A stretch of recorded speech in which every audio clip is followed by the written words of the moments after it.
Aujourd'hui, je vais vous parler d'un personnage qu'on connaît tous, ou qu'on croit connaître. Il a une tête de savant fou, une équation mythique à son nom, et cet homme, c'est Albert Einstein. Mais attention, Einstein n'est pas seulement E égale MC au carré, et une photo de lui où il tire la langue. C'est bien plus que ça. C'est un cerveau, mais aussi un cœur, un révolté, un philosophe, mais aussi un musicien raté, un rêveur, un génie maladroit, un exilé, bref, un personnage très complexe qui a eu une vie hors du commun. Albert naît le 14 mars 1879 à Ulm, une ville d'Allemagne que personne ne retient, sauf pour ça.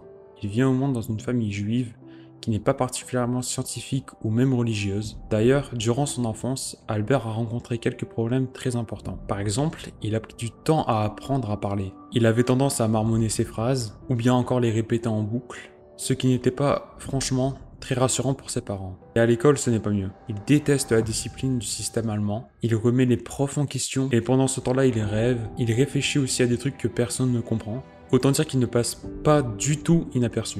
Mais il y a un domaine où il explose tout, et ce domaine, c'est bien sûr les maths et la physique. À 12 ans, il apprend tout seul la géométrie, rien que ça. À 15 ans seulement, il résout des problèmes que même des étudiants de fac galèrent à résoudre. Enfin bref, c'est à partir de cette période que le petit génie commence à émerger. Quelques années plus tard, il tente d'entrer dans une école de polytechnique à Zurich, en Suisse. Et là, il rate le concours. Oui, Einstein est bel et bien recalé du concours. Mais bon, il n'avait que 16 ans en soi, et il était très fort en sciences, mais très nul en français et en histoire. Mais finalement, il arrive quand même à être accepté l'année d'après. Mais cependant, il étudie sans être réellement un élève modèle. Il sèche les cours, il pense par lui-même, et il lit surtout ce qui lui plaît. Et comble du paradoxe, après ses études, personne ne veut l'embaucher comme professeur. Trop original ou bien trop rebelle, on ne sait pas. En tout cas, il finit par bosser à l'office des brevets à Berne, qui se résume à un travail alimentaire où il analyse des inventions. Et c'est à cet endroit, entre deux machines à café et quelques dossiers de brevets, qu'il va littéralement révolutionner la science.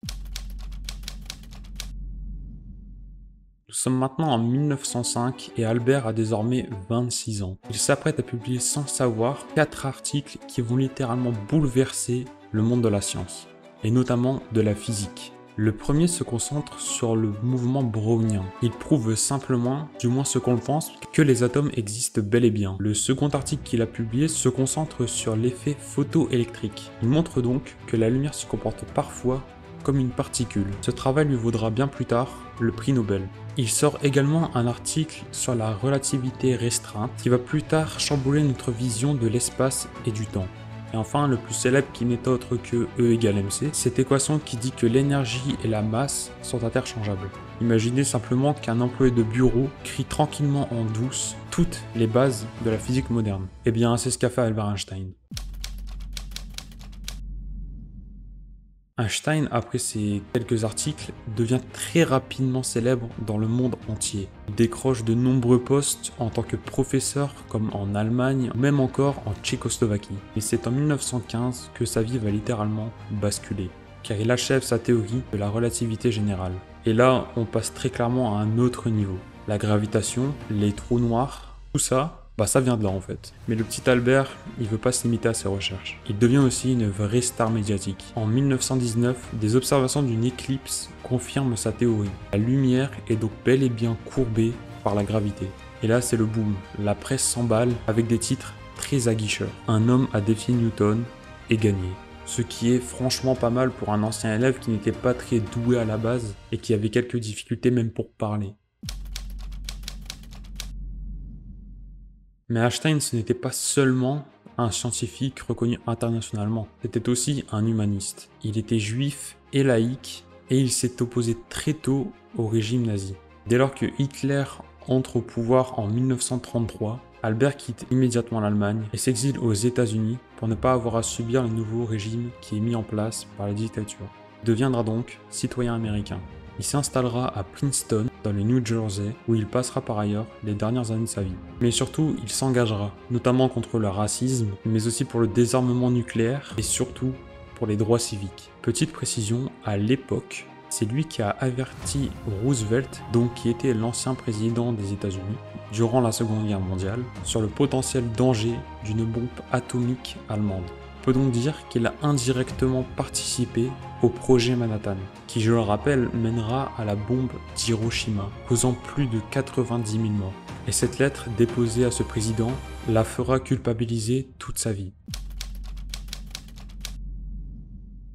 Albert Einstein meurt le 18 avril 1955, âgé de 76 ans. Il laissera derrière lui une montagne d'écrits, des idées toujours explorées aujourd'hui, surtout une image de génie universel, presque mythologique. Et dernière petite anecdote, vous en faites ce que vous voulez, mais à sa mort, son cerveau a été prélevé sans aucune autorisation par un médecin. Son cerveau a donc fini découpé en petits morceaux et étudié pendant des décennies.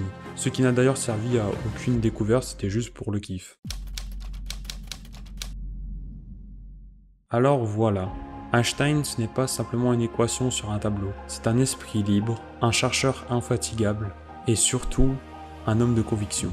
Et comme il l'a si bien dit, l'imagination est plus importante que le savoir. En tout cas, merci à vous d'avoir regardé la vidéo. J'espère vous avoir fait découvrir ou redécouvrir la vie de ce grand homme. Et sincèrement, j'espère que ça vous a plu. N'hésitez pas dans les commentaires à me dire des idées de sujets intéressants que je pourrais faire en vidéo. Mais aussi de me faire un retour pour me permettre de développer ce nouveau concept. Surtout, n'oubliez pas de vous abonner et de laisser un j'aime à cette vidéo. Sur ce, passez une belle journée.